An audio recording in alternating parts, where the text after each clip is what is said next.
Hello, everyone. Today I'll be talking about the 2015 FIFA corruption case. So, before talking about the case, I want to tell you what FIFA is. So, FIFA is an acronym that stands for Fédération Internationale de Football Association, which is French for International Federation for Association Football. So, FIFA is a governing body that is a nonprofit organization that is in charge of organizing all the international soccer tournaments around the world, most notably the Men's and Women's World Cup. According to their website, their goal is to ensure the access of soccer to everyone around the world and aims to promote integrity and fair play. So, what happened with the 2015 corruption case? In 2012, the FBI started investigating FIFA when Russia and Qatar were given the 2018 and 2022 World Cups. These are two very unlikely candidates to host a World Cup, so suspicion arose. After digging for info, the FBI opened the investigation the last 20 years back into the 1990s instead of just the World Cup bids. With help from Swiss authorities, the FBI charged 14 defendants with racketeering, wire fraud, money laundering, and collusion. They raided a hotel in Zurich, Switzerland, and arrested 9 FIFA executives right before the 65th FIFA Congress. The other 5 defendants involved were all TV media and marketing executives. So before talking about the case further, I'd like to define the charges that these executives were given. So racketeering is organized and repeated crime operations, usually involving extortion or coercion. Wire fraud is crime that is mailing or electronically transferring something associated with fraud, typically money. Money laundering is the illegal process of concealing the origins of money obtained illegally by passing it through a complex sequence of banking transfers or commercial transactions. Collusion, the main focus of the FBI's investigation, is secret or illegal cooperation or conspiracy in order to cheat or deceive others. In FIFA's case, it was accepting bribes and rigging votes to have certain countries host certain tournaments. The investigation revolved mostly around FIFA's acts of collusion. All these definitions of these crimes, by the way, come straight from the US Department of Justice.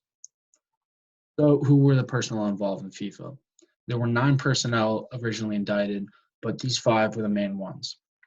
3 of them were former North American subsect presidents of FIFA, and that is top left, Jeffrey Webb, bottom right, Jack Warner, and in the middle, Chuck Blazer. And the other 2 were former South American presidents for FIFA. In top right, Nicolas Leos, and in the bottom left, Eugenio Figueiredo. The marketing executives involved, there were 5, but these are the 2 most notable. On the left is Aaron Davidson, former CEO of Traffic Sport USA, and on the right is Alejandro Bursaco, who was the CEO of Torneos y Competencias, which is part of Fox International Channels. So these FIFA personnel colluded with the marketing executives. In return for bribes, the FIFA executives would give them TV broadcasting rights to the marketing executives.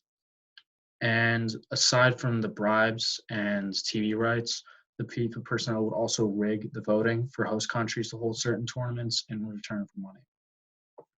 In total, the FIFA members accepted over 150 million US dollars in bribes. That's not including corruption in other parts of the world. That is strictly North and South America.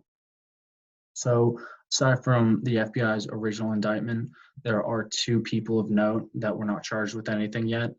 And on the left, that is Sepp Blatter, who was the FIFA president from 1998 until his resignation in 2015. And on the right is Michel Platini, who was the president of the European subsect of FIFA.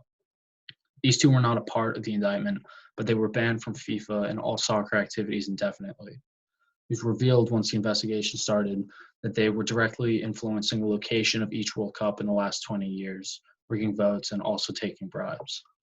So, with this being an international scandal, why was the FBI involved? Well, the FBI initially launched the investigation because the plans for corruption took place on US soil, which gave them jurisdiction.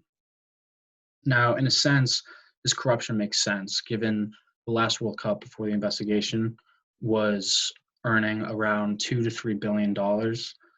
But either way, what they did was extremely illegal. Their actions not only go against the law, but it goes against FIFA's values as well. FIFA is supposed to be a non-profit organization, so accepting these bribes and rigging voting compromise their integrity, which is one of their main goals.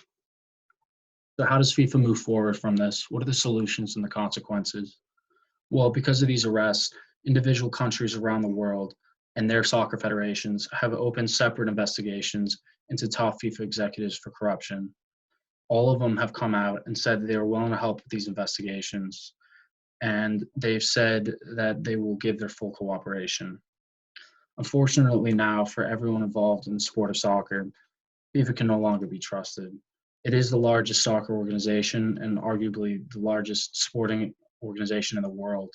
But because of this corruption, it's no longer possible to trust them.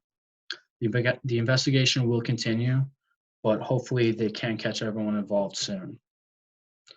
So, thank you for watching.